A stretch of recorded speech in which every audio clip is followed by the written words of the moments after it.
Those who have grown up with the collective nostalgia of Masters of the Universe will know that a big-budget live-action venture with modern-day special effects is like a dream come true.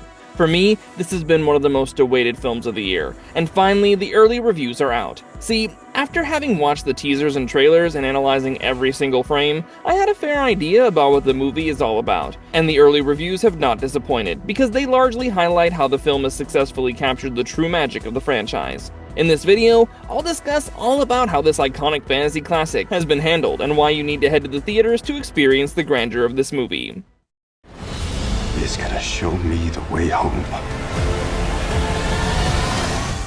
As you probably know by now, this film by Travis Knight stars Nicholas Galitzine as Prince Adam, aka He-Man. The story takes you through his journey as he lives on Earth after being sent away from Eternia as a child. However, years later he has a chance to redeem himself when the opportunity comes for him to head back home and settle the score with the mighty villain who has wronged him and his entire kingdom. The premiere of Masters of the Universe was a spectacular one indeed, where Mann's Chinese theater was redressed as Castle Grayskull to complete the vibe check. As of now, the social media feed is buzzing with some very promising reviews, and they're all generally positive, which is delightful news for a fan like me. One of the things that I love the most about the film is how it understands what the franchise is all about. I mean, it's supposed to be entertaining above all else, and this is where the film delivers. As Chris Killian of Comic Book Now puts it, I loved Masters of the Universe, both a love letter to all things He-Man and a beautiful, bombastic, fantasy sci-fi crowd pleaser that wears its heart on its sleeve. It's insane this movie exists, but I'm so happy it does. I had the biggest smile on my face the whole way through. I think the fans of the franchise will agree that most people wouldn't mind a strong Saturday morning cartoon tone coming to life on a big screen. Because that's what we remember about He-Man the most. Someone said that the film is an 80s kid's dream come true, and I couldn't agree more.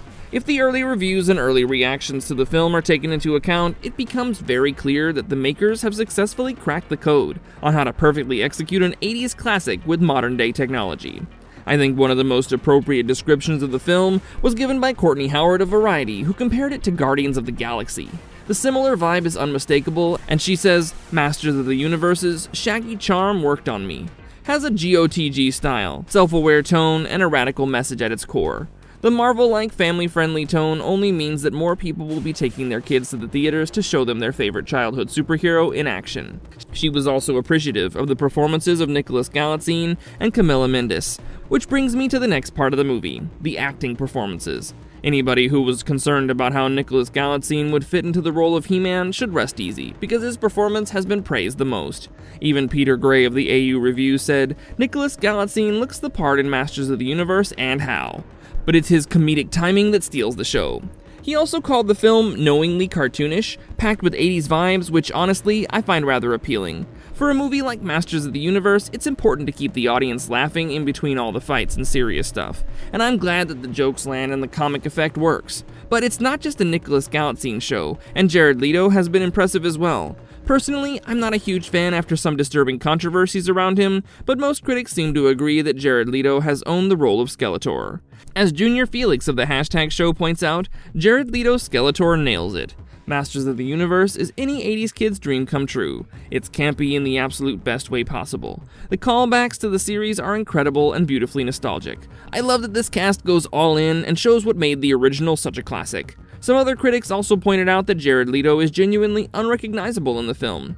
In fact, Skeletor and Evil Lyn are some of the highlights from the movie, and this always excites me because a fantasy superhero drama is incomplete without the perfect villain. So, as you can see, a majority of the early reviews have been quite positive about the theme of the film and the impressive performances. The direction of Travis Knight has also been hailed highly, and I love how the Nerds of Color acknowledges the director for a successful He-Man venture.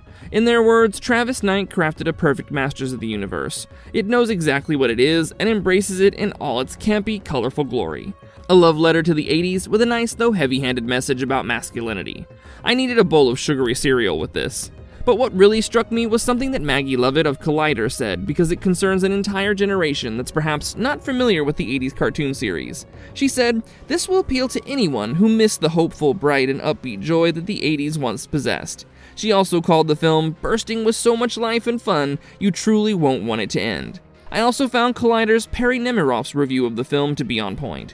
She was almost surprised by how much she enjoyed the film, and she said that she was totally swept away by the super vibrant, weird, and gleeful romp. She pointed out that the movie is downright ridiculous, but it works because the cast and crew fully understand what they're making and they're enthusiastic about going all out to bring it life. I think she's absolutely accurate when she says this is one of the biggest surprises of 2026, because admit it or not, we've all been skeptical about how the film would turn out. Another aspect of the film that deserves our attention is the action sequences, because let's face it, a He-Man movie wouldn't be complete without some iconic fights. Well, the good news is that the action scenes largely work out fine. In fact, the special effects and practical effects have both been appreciated by the critics, and they've loved the work of the director Travis Knight in creating the set pieces, and Nicholas Galitzine in getting into the shoes of the ideal He-Man. Many critics actively spoke about the flawless practical effects and creature effects, and even the makeup design was mentioned while speaking about the effort of the visual effects team. We all know that Masters of the Universe wouldn't be possible without the perfect visual experience, and I think you know why you need to experience this on the big screen. Also, the big screen experience reminds me, even the background score and music of the film has been approved by most critics and fans. The composer, Daniel Pemberton, and Brian May's score has been called perfectly suited for the overall narrative, and we all know how important this can be. Of course, not everyone was happy with the movie, and Germain Lussier of Gizmondo was not too impressed. He apparently enjoyed the climactic moments, but didn't have good things to say about his entire experience. In his words, it has a very fun, weird, yet enjoyable last 20 minutes or so. As for the rest of the movie, it's a mess. Serious played for laughs, laughs played for emotion. It works, it doesn't, it really tries, but ends up being too awkward. Great end credit scene though. Now, as you can see, he doesn't dismiss the film entirely, and most importantly, he makes me extremely curious about the end credit scenes. I always assumed that this wouldn't be the last of the He-Man movies, because the makers can really take the story forward if they want to, and I'm quite certain that the end credit scene eventually points to the same. So, as you can see, most of the early reviews are overwhelmingly positive, and it can be said with certainty that the audiences will finally get the wild, cosmic sword and sorcery He-Man film that they always wanted since the 1980s. Well, the best part is that the moviegoers don't have a long wait period ahead of them. With a June 5th theatrical release, the film is all set to become the new blockbuster of the year, and I hope that the movie makes the big bucks, because that would warrant a sequel to follow. We, the fans of Masters of the Universe franchise, have waited so long for the perfect live-action film that a possibility almost seems too good to be true. I strongly recommend that you all watch this movie in theaters and take your family and kids along if you want to have the perfect evening. I promise you, you will come out of it with a big smile on your face as you experience your childhood put together in the form of a movie. I'd love to hear your take on the matter in the comments below. Let me know if you're excited to see this film in theaters, and also share your favorite moments from the trailers and teasers. If you appreciate the efforts to bring you this content, please hit the like button and subscribe to our channel for more such videos.